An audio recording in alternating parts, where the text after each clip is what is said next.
Tell us about minimal extensions of super-Tannakian or minimal non-degenerate extensions of.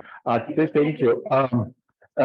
Before I begin, I would like to ask you to join me and give thanks to the organizers, to David, Julia, and Thomas. David, Julia, Thomas, and right? Did I forget anybody? And Kola, yes, especially Kola. Yes, and on behalf of the CRM. Yeah, thanks for organizing this wonderful conference.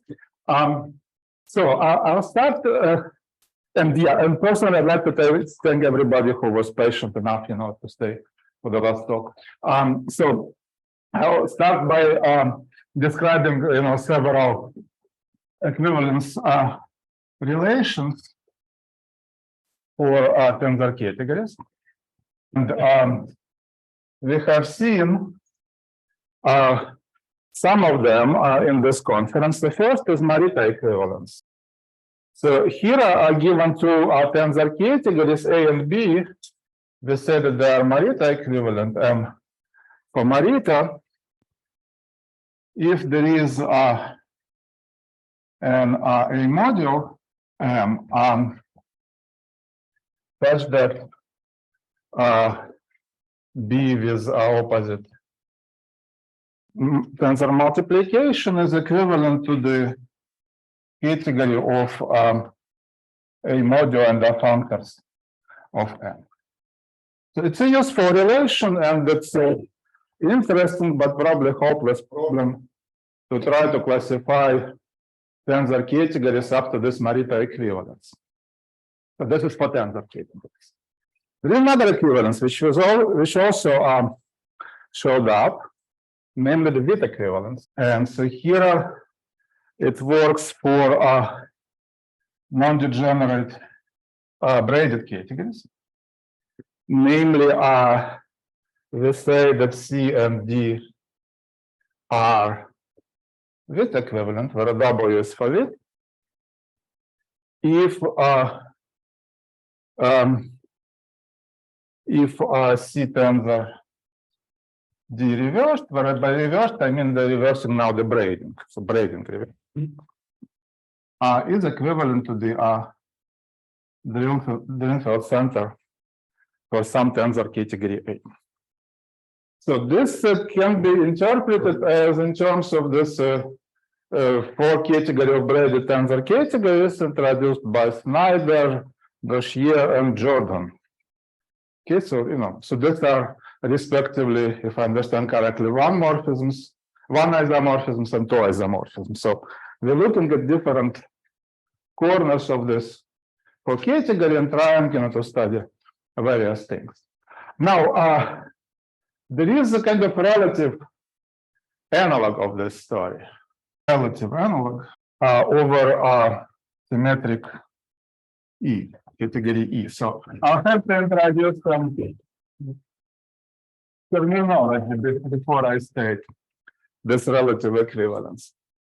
So namely, so let us start with E symmetric tensor category. So what it means to be symmetric, it means that the squared braiding is identical for all pairs of objects.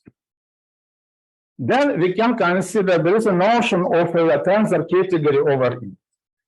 And tensor category over E is a tensor category A along with a braided functor from E to the center of A, where the A is the Drinfeld center of A. So this is completely analogous to the notion of an algebra over commutative ring.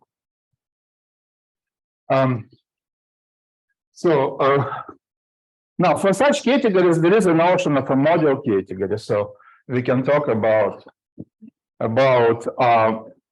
module categories over E.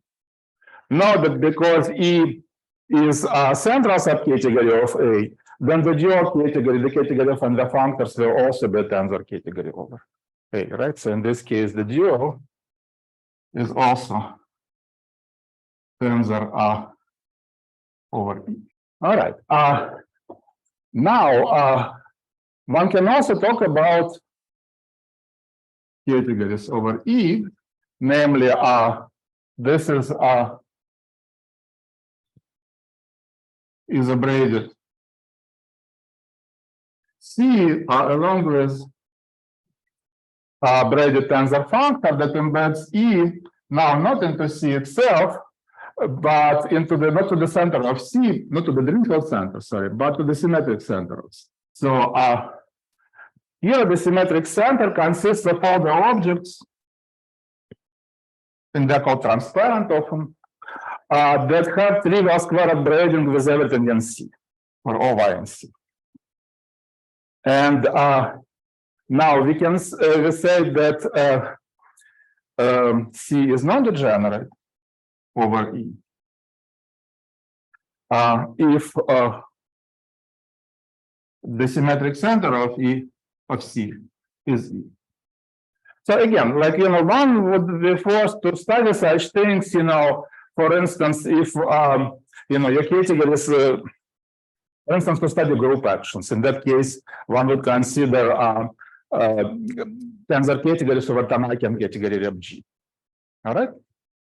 So in other words, everything that was said, for the ordinary Morita and Witt equivalence has its counterpart in this word over a symmetric category.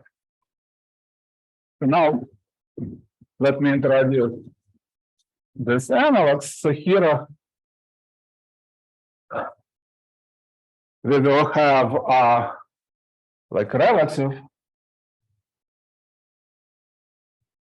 Morita equivalence over E, which is defined by the same a property, and we can also talk about relative Witt equivalence over E. So here one has to explain, like, to replace the notion of the Dirichlet center by the notion of the Dirichlet center over E. So here I would need a notation. So here the notation will be like M sub E, Morita over E. Here it will be W sub E, Witt over E. And that would mean that C tensor D reversed over E is equivalent to this, what is called the relative center. So ZAE, where A is a tensor category over E, and this category is the centralizer of E in the center. Okay. So again, long story short, there is a relative version of this well-known Morita and Witt equivalence. Okay. Now, just like with Morita equivalence, it would be interesting, of course, to classify non-degenerate category, non-degenerate braided categories up to Witt equivalence. And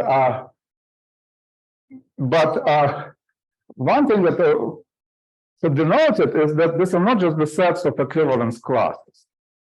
These are in fact groups, okay? Because what you can do with tensor or braided categories, you can take their Deligne product, right? So here, like you have usual Deligne product. So if you have a pair of categories, so and that are Morita equivalent to others, then you can tensor them, and you have Morita equivalence between tensor products. Similarly, here and here, you will have to replace it by tensor product over E, and here also by kind of appropriate tensor product over. So these things are at the very least monoids. Well, in fact, you can now look for the equivalence classes with Morita that are invertible with respect to this tensor product. Okay. Now it turns out that here, that the Witt classes do form a group. So you have this categorical Witt group. They're invertible, and the inverse of the class of C is the class of C with the reverse braiding. Well, here the story is somewhat different. So here, what should be the invertible? So the invertible, so what should be the identity here? Well, it's class of the trivial category, that of vector spaces, right? And you quickly see that, you know, apart from that, there are no invertible Morita equivalence classes, right? So there is also a category, I mean, a group that I can call M, it just happens to be 0. All right, so not a very interesting group. However, situation changes when you look at these relative classes. So there is a notion of the relative weak group, which is defined just by the same token. So here every non-degenerate braided category over E is invertible. But it turns out that when you talk about Morita invertible relative Morita equivalence classes, then there is some non-trivial group of such things. And to convince you that it's non-trivial, so for example,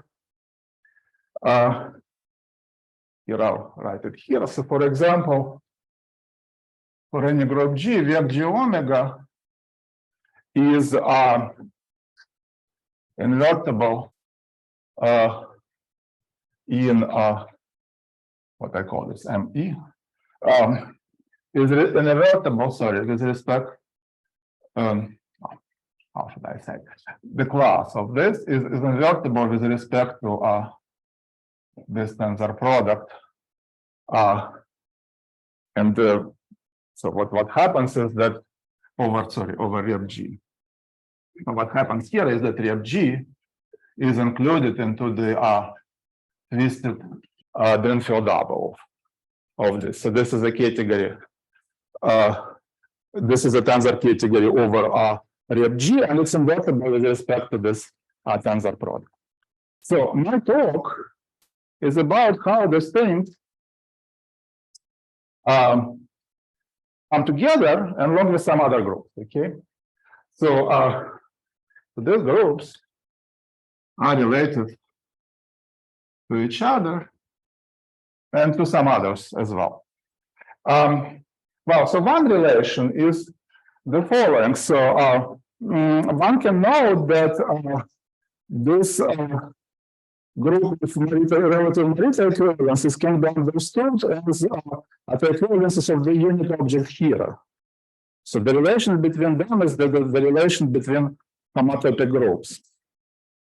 But there is more to it. So what we have is a very simple map between the two. So namely, from the weak group to the relative weak group,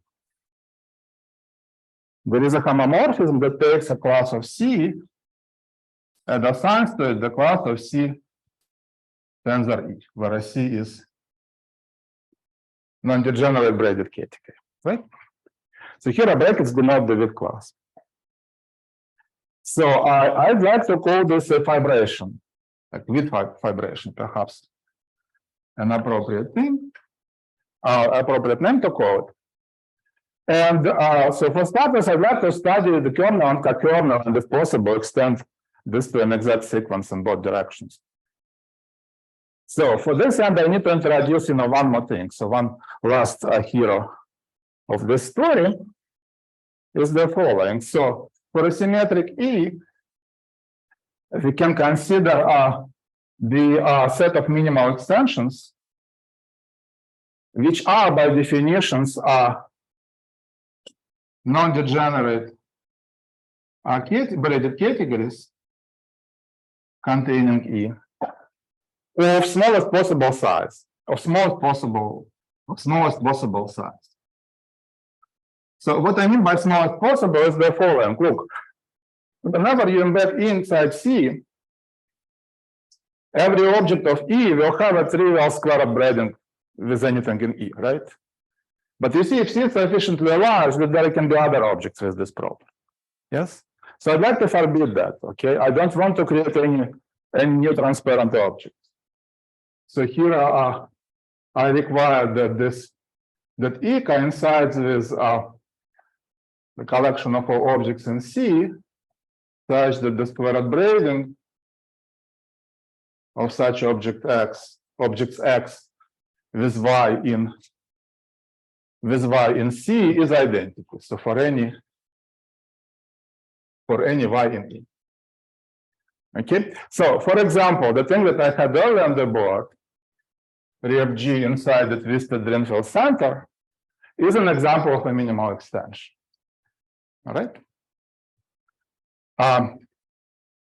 So one observation which is due to Lang, Kong, and Wen around, I think, 2016, is that such extensions, such minimal extensions, form a group.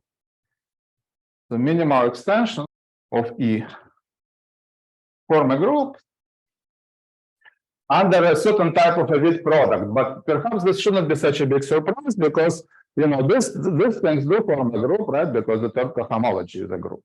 Okay? That's how one can possibly rediscover the third cohomology. The group of minimal extensions, I call it MX. Okay, so let's see. So what we have? We have like this thing, which happens to be 0, so that's not counted. This invertible Morita equivalence classes over E, with over E, and the with itself. Okay, so for example, now this is an interesting group to compute, but perhaps before giving examples, let me just relay these things that I already introduced. Namely, so what we have, I already described this map from W to the from the width to relative width. But so let's try to extend it. So here, think about this. The minimal extension of E is a non-degenerate category. So in particular, what we can do, we can assign to this minimal extension the class, the width class of this. So we have a well-defined map from minimal extensions to the width group. But we have more. What we can now do, let's see, I'll put it here, a Morita equivalence. So given an element in, I'm going to describe next homomorphism, invertible Morita equivalences over E into minimal extensions of E. Well, this is done as follows. Remember, so what is a tensor category over E? It's the category along with the central with this factor of E inside the center, right? So what one can do, so having A inside here, one assigns like ZA here, and that thing contains E, right? E is embedded.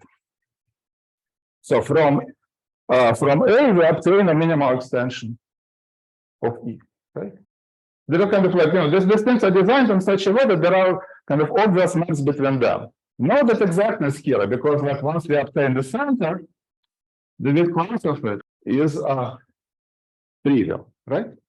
Now, this can be extended in two directions. So here we will have Morita, which we know is 0, but it can also be extended into the realm of higher categories, which is not precisely the kind of one of the subjects of this conference, but well, let me just mention that. So this is kind of minimal extensions of the category of mod of the symmetric fusion R2 category, and this is something called the two-width group, and this is something called the two-width group over E. One can also extend it like in the kind of to the left. So here, what one will have are some kind of lower categorical groups, which is kind of familiar to people who work with this. So here, there will be braided at the equivalences of the center, which are trivializable on E. Then there will be the Picard of E. And then there is a bunch of other things. So ultimately, like things like a Brauer group of the field will show up. Okay. So now, what does this look like? Well, it looks like the third sequence of a vibration, right? So this is a third exact sequence of a vibration. So this thing that we started with, so we can think of this as a vibration of certain topological spaces, kind of the width space, the relative width, and the fiber is related to minimal extensions, right? So in other words, Mx is a fiber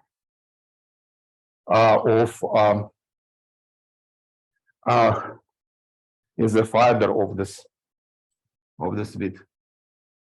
Okay, well, look, like people are kind of convinced already that the width group is important, right?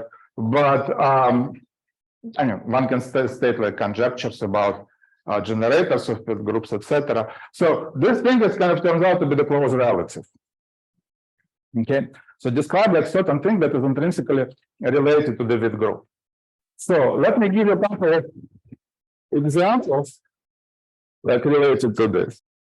So let's start with now what I said does not really presume categories to be semi-simple. So one can talk about non-semi-simple width group, etc. It's just like it's not known whether the non-semi-simple version is different from the semi-simple. At least I don't know that. Okay, so let's take like something very simple. So one can take, for example, the Tannakian category. So let's take E to be representations of G. So in this case, pretty much, well, everything is known about this group of minimal extensions. So in this case, minimal extensions of E is the same as this invertible group of invertible Maritas over E. And this is just the third cohomology of G. And so what becomes of this exact sequence is that, so let's see, the part that is interesting to us would become like this: 0 width over rep G, and then, well, there is this thing, so it's going to be H to the fourth G K multiplicative. So this, I think, is established by Johnson Frey and you, right? Correct? Well, did I get the names correct? So, like in the paper several years ago, or something like to this effect, as far as I understand. Now, the second thing is when E is supervector spaces, then in this case, the ME is 0. Well, let's put it here as supervector spaces.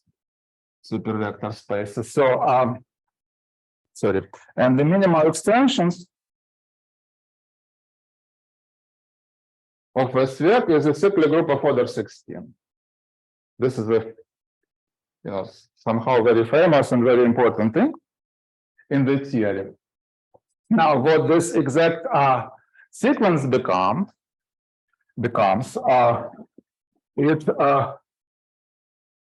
let's see, the interesting part of it will be this. It will be Z, 0, Z mod 16, then width, then this relative width over S vec, and this is 0. So this is a short exact sequence. Now, the kind of important and non-trivial thing is the surjectivity of this map. And this is a result again of Theo Johnson Frey and David Rosen. I mean, it was phrased a bit differently in your paper, but that's what it is. Okay, so in particular, surjectivity of this map is responsible for existence of minimal extensions of slightly degenerate categories.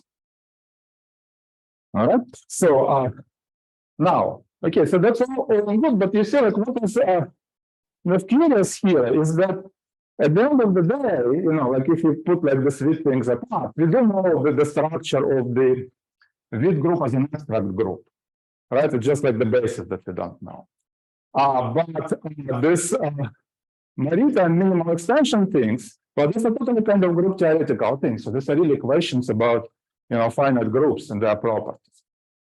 So it is interesting to compute them, which I'll try to do now. So how to compute these are groups, are minimal extensions of E. And this invertible are Morita equivalence classes of E. Let's say for E asymmetric fusion. Now, it should be mentioned that asymmetric categories are symmetric tensor categories are completely classified by Deligne, and the typical example of a fusion symmetric category is E depends on the final group G and an element in the center of G of order at most 2. And so this E, so here E is rep G as a fusion category, but its braiding is modified by the Z. So here, if say VW irreducible representations of G, then the braiding equals minus the transposition if Z as a central element acts by -1, right? It has to act by 1 or -1 on every irreducible representation. And just simple transposition without minus otherwise. The fusion assumption is needed only to get a group instead of a supergroup. That's right. Yes. So otherwise, there is like there is a supergroup. Correct. Yeah. So again, I mean, like as far from what I know, the results about semi-simple supergroups can repeat those for semi-simple. So there is no real difference. Okay. So I'll concentrate on the semi-simple case instead. So no. So things of the sort. Of course, if Z is equal 1, then what we have is representations of G. What is called a Tannakian category. And if Z is not equal to 1, then such a category is called super-Tannakian. So for Tannakian categories, everything was settled in the original paper by Ran, Kong, and Van. I mentioned it here. So the group of minimal extension is this, and this minimal extensions are the things that I already mentioned. These are twisted Drinfeld doubles. Okay, so therefore the interesting case to consider is the super-Tannakian case. So what is known the super-Tannakian case? So from now on, so we are going to consider E to be rep GZ super-Tannakian. So first of all, we want to understand this width homomorphism from width to the relative width group. So in this case, the this width homomorphism factors through the width homomorphism to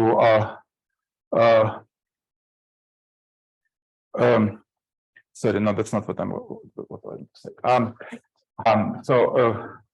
The homomorphism from the group of minimal extensions to the width group factors through the homomorphism to the minimal extensions of supervector spaces, which is, as I mentioned, the 16, and this identified the central charge, which is in this case a 16th root of unity. So in particular, so if so the image of this is the 16 if and only if Z is a direct summand of G. In other words, the super-Tannakian category splits into a super-vector spaces tensor Tannakian category. So this is the result of Galindo and Venegas Ramirez. If E is pointed, then this group, then the image is Z8, and so it's pointed means that G is abelian. And it's not so clear what happens in general. So I think it would be useful to establish precisely how that image depends on the cohomology class defined by this extension. All right. Now, but what is new is that we can talk now about the kernel of this homomorphism. And as it's written on the board, the kernel is the group of invertible relative Morita equivalence classes. So again, what are these? So these are minimal extensions of E that happen to be centers of fusion categories. Right? So you're trying to embed the super-Tannakian category to the center of whose dimension is the square of the dimension of E. So it's a group theoretical problem. And in this case, we are able to say certain things. So in particular, in the split case, and by split case, I mean like the same thing that I mentioned before, that Z is a direct summand of G. So in the split case, there is a description of ME. This is precisely the group of, there are two descriptions. So this is central extensions, central G-graded extensions of the category SVEC. So I have to introduce notation. So here, let's put it like this. So E will be rep G0 tensor SVEC. So this will be central extensions of central G0 graded extensions of SVEC, which is the same. This is a tensor monoidal two factors from G0 to the Picard group of SVEC. So this is a category two categorical group, and it is very well understood that such functors can be explicitly described. It can be described and parameterized. In this case, what you produce from this data is a category A, which is graded by this G0 X. So this is the central extension of the category of super-vector spaces. And the elements of ME are centers of such categories. So the class of that is a typical element of ME. So more generally, there is a version of the unneth formula, minimal extensions, which is not at all surprising because you can think of this as the third cohomology, and it's kind of sort of analog of the third cohomology. And the unneth formula gives you the way to compute the cohomology of a product. So, namely, the result is this: so minimal extensions of the following things: rep G tensor E is isomorphic to the group of minimal extensions of E tensor the group of monoidal two factors from G, the Picard group of E. So what I mentioned above is a special case of this when E is the category of super-vector spaces. So here in particular, one can take E to be a Tannakian category, and then from this one would recover this decomposition in the unneth formula for cohomology. But now, what is this useful for? Is that this allows to compute more or less explicitly the group of minimal extensions for pointed symmetric categories. So this the whole procedure is somewhat similar to the computation of the third cohomology of a finite abelian group, right? Because you can always organize things in such a way that Z will be one of these summands and apply this unneth formula recursively. So again, like this thing kind of holds like, you see, like, so this gadget holds like several things, right? So there are several layers. So there is a homomorphism, right? There is a monoidal structure, and there is kind of a two monoidal structure. So typically this thing would have filtration by three cohomology groups, okay? Which can be written down. I'm not going to do this. Tensor Categories product. Say again? Tensor product. A product, yeah, well, it's the direct sum, yeah, thank you. Yes, so for example, this is, it's a fun problem to compute this in small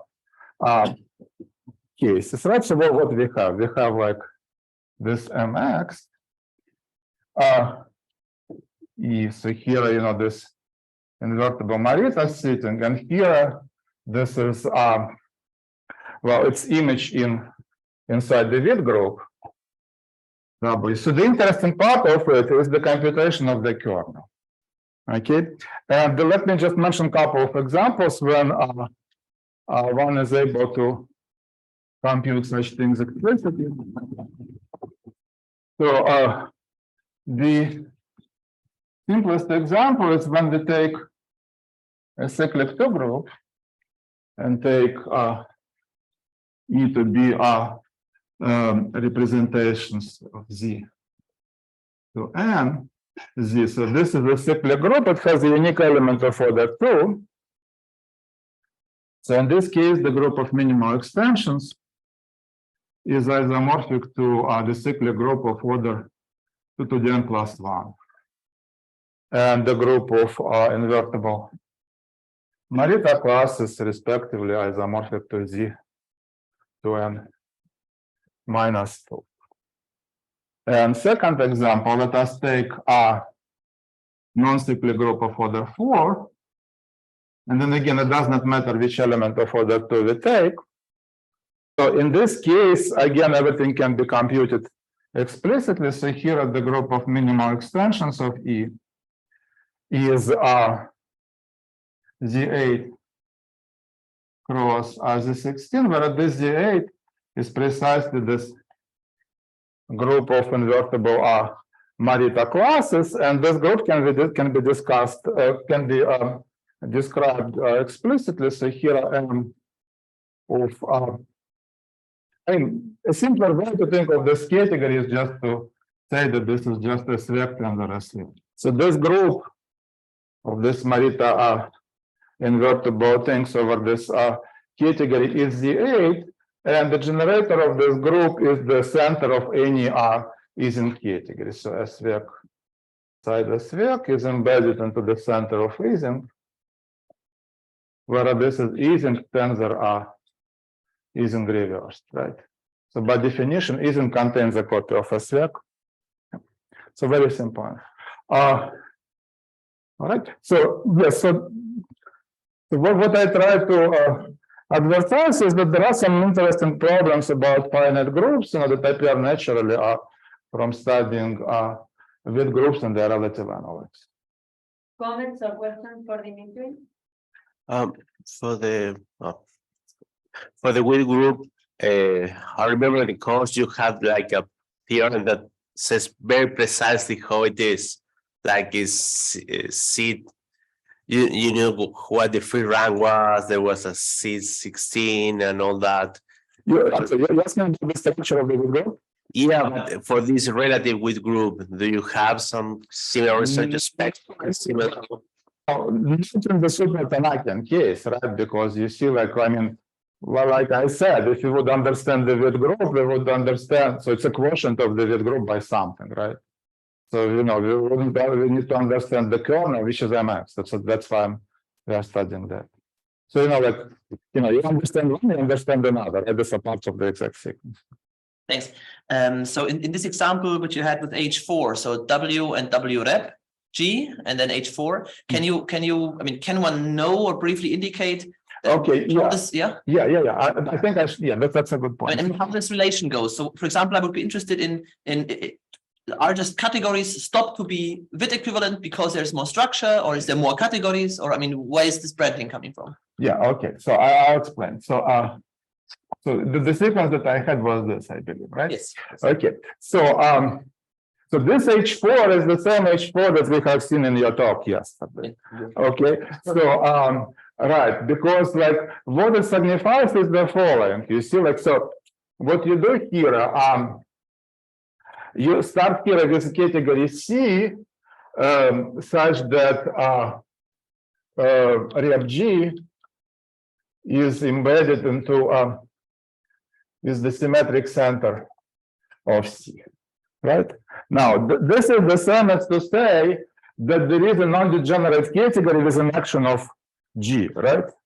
So this is by taking the equivalentization, you know, like the C sub G is non-degenerate and G acts on this category, right? Make sense? Yeah. Okay, now, given such a thing, you know, sometimes it's possible to extend this to a G-crossed category, right? Sometimes it's possible, sometimes it's not. And the thing that matters when it's impossible is an abstraction in H4. That's precisely this abstraction, okay? It depends on category C and nothing else. It's a canonical thing. Very nice. Yeah. Have you thought about this in positive characteristic? No, because there are not Tannakian categories around. I mean, But I mean, okay, so okay, you can define, of course, with groups in any characteristic, right? It's just like, no, I guess everything would make sense, right? You know, all the things yeah, that I said, but I mean, I don't think anything is known about like kind of minimal extensions of such things, you know. no, but for group schemes, it's no.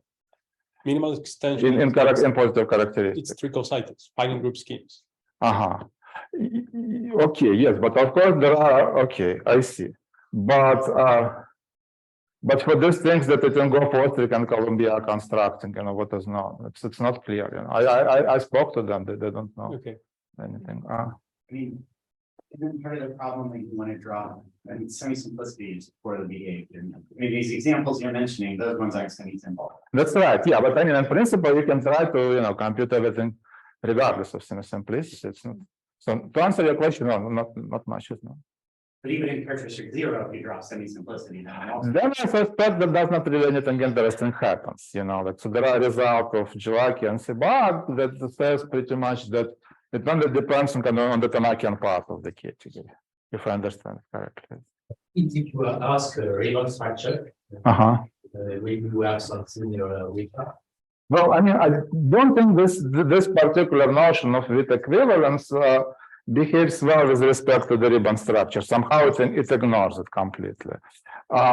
Is there an appropriate version of the with group that takes care about the, you know, that takes into account the Riemann structure? I don't know. It would be very interesting. You know. For example, in the super case, Yeah. you could have sometimes you pivotal element -1. Right. This would allow to. I think all the kind of foundations need to be changed, you know. So somehow like, this setting is not appropriate like for the Riemann structure. There should be some notion of the Riemann center, but I don't know. So let's thanks Dmitri.